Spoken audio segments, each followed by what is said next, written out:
Hello everyone, it is Joe here from Omnipoke, the channel that brings you guys everything Pokemon. If you're looking for PTCGO codes, including the stuff from Evolving Skies, make sure you go ahead and check out the Potown store. You can get a 5% discount on your order using that code Omnipoke. For today's video, we are going to be looking at the new way to play Control that has been presented to us via the new Fusion Strike Azumarill. So we are calling it Water Control. It's really taking a shell of a Zoroark Cinccino, and we are splashing in some new stage 1s with a new win condition actually as well. So yeah, super interesting. I know not a lot of people like Control, so this may lead to some down thumbs, but please try and bear with me as we talk through how I've tested this deck and how I've got to the place we are, because there are some interesting cards here for sure. So the basic concept. Firstly, Gorebyss is a new card from Fusion Strike, which is pretty much guaranteed to go in New Age Control, because currently Control is having to add in Jolteon and Memory Capsule into their lists, just so they don't instantly lose to a spam of Inteleon, just quick shooting all over the place and knocking out all of your stuff. Gorebyss now can be a one card include, so we gain some space, which is absolutely insane. So good. Obviously has the synergy with Zoroark, where you can just turn straight into one of these. It's easier to get on the board than it would be a Jolteon capsule, because you need less pieces. You just need to find an Evo Incense, and that is so much better. So yeah, Gorebyss is a huge upgrade to the current Jolteon solution that we have. So that is straight away like a huge tick next to New Age builds, where gaining spaces means you gain more flexibility, more options, more consistency in the openings to actually get drawing into our combo pieces. So huge win there. Also, we then have Azumarill, and Azumarill is potentially a new face of Control. It opens up the door for us to play Water Energy as a package here, Azumarill being kind of like our closing game option, where we get into a loop and we then lock our opponent out from ever attacking us and just chaining our Azumarill attack over and over again. And it also means that we can have Seaking in the deck that also uses Water Energy for even more aggressive energy denial and disruption, because Seaking flips 3 coins for each head, so you discard an energy from their active. So yeah, a water package opens up now with the Azumarill, Gorebyss, Seaking as that 3-piece combo. Obviously, Azumarill and Seaking are the attackers here. Gorebyss is just an ability. But yeah, it's a potential upgrade to what we currently know. So let's familiarize ourselves with Control right now, because we're in the online format. There's not too much Control going around. It's sort of best of 1 half-hour sort of thing, and your opponent can play with the clock and whatnot. So Control isn't really getting its due. But Sander, of course, is still pumping out content with Control. He's streaming Control all the time. He's playing with it. He is giving us updated lists. And this is one of his more recent lists of Cinccino Control. And as you can see, I've just put across through the capsules, the Eevee, and the Jolteon. And straight away, huge thumbs up, because we gain 3 spaces just from Gorebyss out the gate. Now, how is this list currently playing? Well, it's using Morpeko and Dialga to recover resources with an attack. And then it has Galarian Berserker, which can take trainers out of the opponent's hand on coin flips, and you try and use Orbital's Bug Radar to... Essentially, it has the ability of a Chip Ice Axe, where you change their top decks to buy yourself turns to use, Morpeko, Dialga, Berserker, move in between all of those attackers and out-resource the opponent, essentially. So not too dissimilar from current approaches, where you fiddle with your opponent's top deck, you get them into a point where they can't draw cards, then you slowly grind them down with recovering Crushing Hammers, spamming like Palpad, Yell Grunts, Bosses, those sorts of cards, still having the Galar Mine combo for trapping, all of that good stuff. Of course, Berserker will be targeting things like switches, things like scoop up nets, things like stadiums, and that's where the win condition comes from a lot of the time. And yes, it looks wacky, but of course Zoroark can transform into a Dottler, transform into a Dusclops, those sorts of things, and then evolve into your stage 2 from there. So pretty wacky, and I think in general the thing you have to bear in mind with these Control decks, even though you have a ton of important one-offs, you have Peonia to sort of stitch this all together so that you can access these cards. Basically, anything that's too important to prize, you play 2 or more copies of, then everything else is important, but you can Peonia to get the rest. So yeah, that's really the mentality of Control in the modern era. So now that we have the basis here, I'm going to talk about my water engine, taking out the Metal Energy, taking out Dialga Berserker, and obviously gaining those spaces from removing the Jolteon line. So let's jump into it with that all said and done. So, firstly, we have the Azumarill, the new attacking presence that we have in the list. And it has the Dive and Rescue attack, which is insane. It allows you to put 3 in any combination of Pokemon and supporter cards from your discard pile directly to hand. And this is going to allow us to do some pretty dirty things. We're going to try and chain Grunt for the majority of the time. When we get our opponent into a state where they are only attaching 1 per turn, we run them out of Melanies, we run them out of things like a Lesser Sparkle, those sorts of cards, and then they have only 1 attach per turn. We can get into a Grunt loop and simply recover back Zoroark Zorua. And that's actually where you see the Flapple come in. Flapple looks very odd, but this is what allows us to loop every single turn. Essentially, we will always recover Zoroark Zorua alongside a Grunt with Dive and Rescue, okay?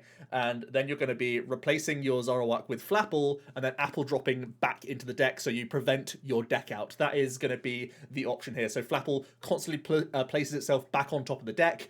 You Dive and Rescue back your next Zoroark pieces. You drive on top of the deck, etc.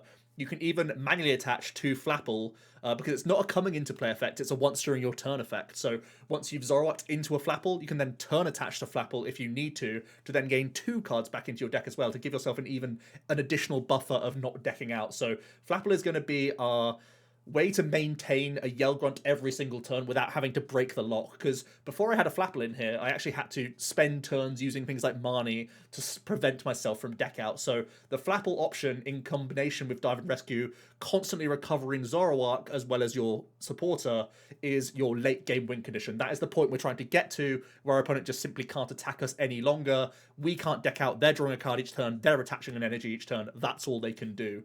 So yeah, that's what Azumarill is all about here.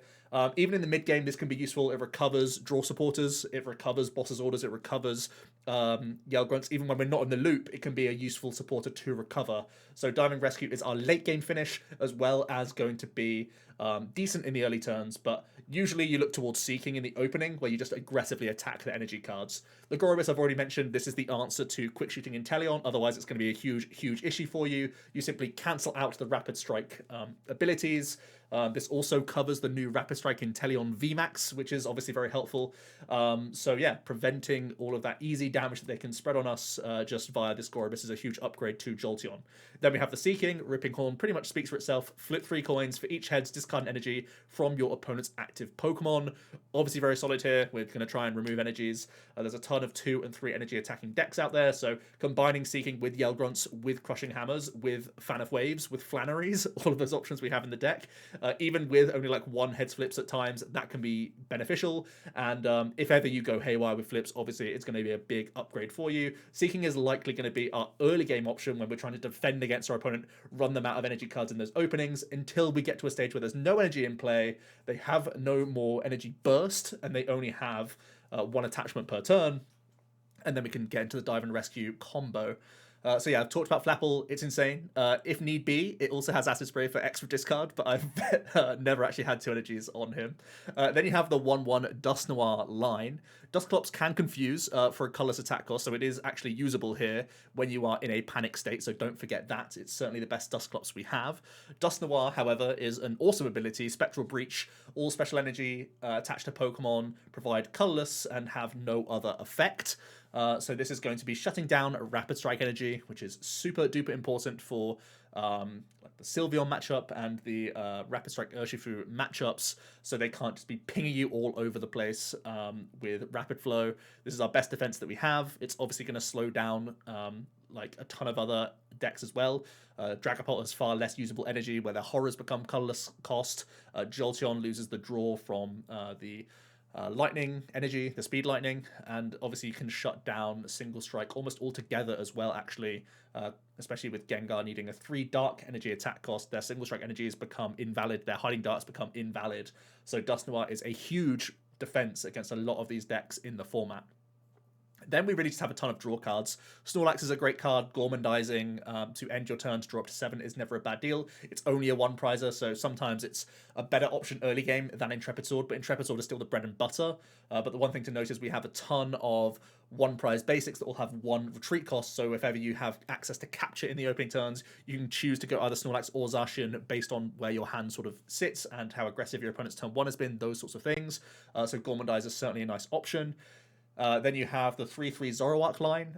Phantom Transformation is the ability that we base the entire deck around. It gets us into our main attackers in Azumarill and Seaking. It gets us into our tech Pokemon, and it also allows us to chain the Flapple loop so we don't deck out. So you've got to play 3-3 here.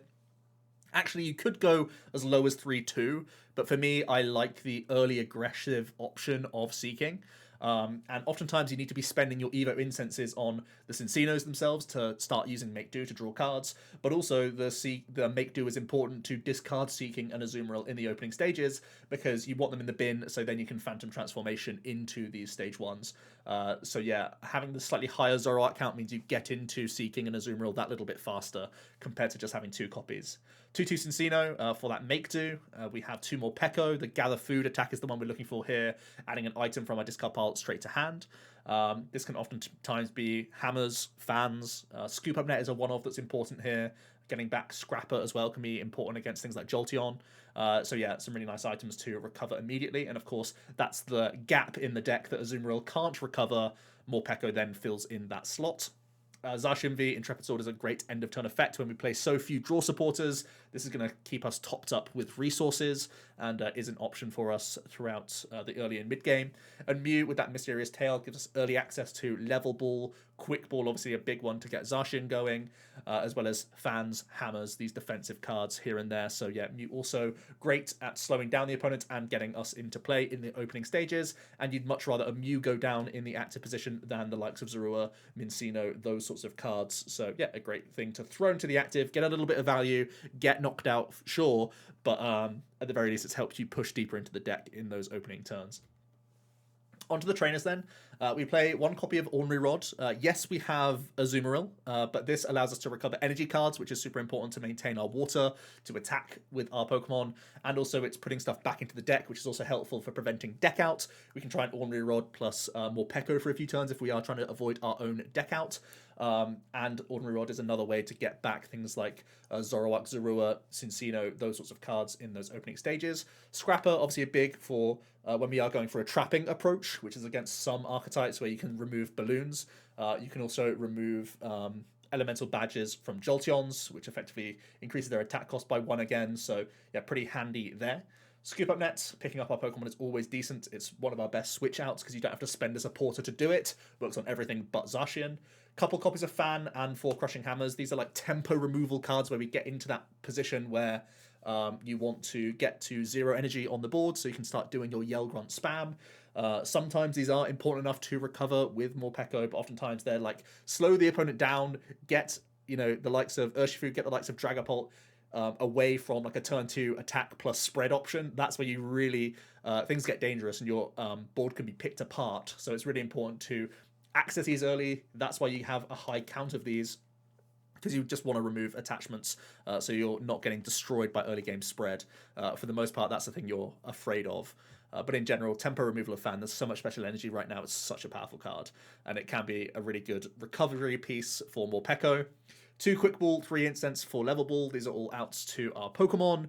Obviously, Quick Ball, you do have to pay the card, of course, but it's super important to have a good amount of outs to Zacian V. Incense, obviously, getting our Seaking and our Azumarill is always great, so we can start pitching them. And of course, it's early access to Cinccino alongside those Level Balls. And then we have 3 copies of Galar Mine. I would kind of like a 4th copy. I have been at 4 at times.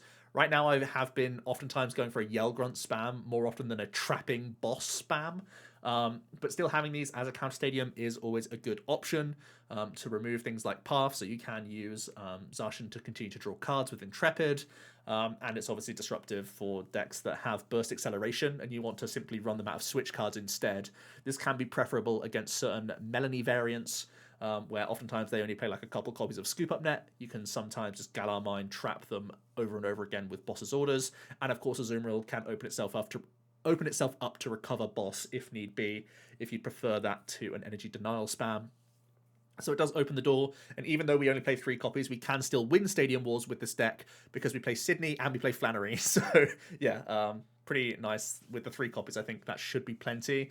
I haven't found it like integral for a number of matchups where you go down an energy disruption route instead, but in the trapping route, it's still important. Onto the supporters then, very unconventional compared to most lists, but you've already seen not too different from Sanders' initial one. I'm not playing Skylar, instead I'm playing Flannery. I just think Flannery is just such ridiculous discard right now of special energy. There's so many of them in the format, and extra guaranteed removal feels very solid. And it's not limited to the active like a a Skull Grunt would be. So the Flannery is very nice there, just for picking off attachments. It's also able to be used as a draw card against the single strike matchup because you can tower it away, which is an also side benefit. Sidney is also a new card from the set that allows you to look at your opponent's hand, discard 2 in any combination of Tool, Special Energy, and Stadium cards. This again can be how we can win the Stadium War without having 4 copies of Stadium in the deck. As well as a targeting down, again, more special energy, more tool cards. These are all good things to pick out. This is one of the only ways we can defend against the new Inteleon VMAX, where it puts energy back to hand. Now Sidney can discard their Rapid Strike energies. Of course, we also have Dusknoir as well in that matchup, so we have it covered in multiple ways, but Sidney is a great answer there. Peonia is such an important card because you can prize all sorts of things, and Peonia is a safety net there to allow us to be greedy and have space for all of this random stuff. Marnie is a means of preventing deck out, as well as disrupting an opponent's hand if it grows ridiculously. Usually it's a deck out prevention style approach here, as well as an additional early game not bad option for us. But we do have Flapple in here as well, so it's not a mandatory include per se, but I do like having that option. Couple Yell Grunt, couple Boss, couple Birdkeeper. These are kind of the most important ones. Yell Grunt is something you will try and loop with Azumarill, which I've mentioned a few times. Boss's Orders for Trapping is a potential other loop, so either you go down the Energy Disruption route, or you go down the Trapping route with Boss. Even when you are doing a Boss route, you will then be Yell Grunting their active whenever they are trying to manually attach to retreat. So both of these are important to have 2 copies. And sometimes you want to Azumarill back, double Yell Grunt, these sorts of things. And Birdkeeper is a nice draw in the opening turns, as well as one of our main switch outs. It's the only way we can move a Zacian. So again, important there, and its draw, which is not shuffle draw, it's growing a hand size, which is obviously important for a deck like Control that ends its turn on Intrepid and uses Make Do and that sort of thing. Onto the energy then. We're playing 3 Capture, 3 Water. Capture works with Morpeko. Capture's just decent in the opening turns if you're going to retreat Zorua, retreat Minccino, those sorts of cards. Get a Snorlax into the active, get a Mew into the active, those sorts of things. Getting you extra access to Zacian is super important. And the water is the cost that we require for Seaking and Azumarill, so always nice there. Having the fairly high count, especially with Ordinary Rod to recover the water, is nice. And like I said, you can do this interesting trick with the Flapple when you need to, where you can attach to your Flapple, then put it back into the deck with Apple Drop, buy yourself 2 cards in your deck rather than just the 1, which gives you more time for flexibility with other options the following turn. Here is the list then.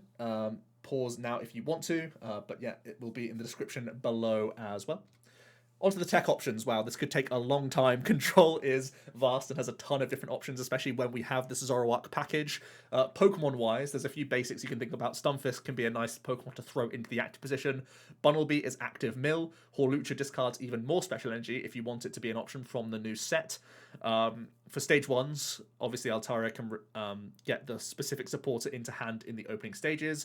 Ariados is Evolution Gust, which doesn't require a boss, so you're allowed to use Ariados plus the likes of Marnie or the likes of Yell Grunt on the same turn. Milotic can prevent your opponent disrupting your hand with their Marnies, which can give you a bit more control over what you're doing with your hand and can really go greedy with Intrepid Sword. Some of the stage 2s you can think about, obviously, when you have the Zoro package, you can either play 1-0-1 with 1 candy, or you can play a 0-1-1 line and just Zoroark into these chaps. You have Orbeetle to check your opponent's top decks and make sure they're bricking.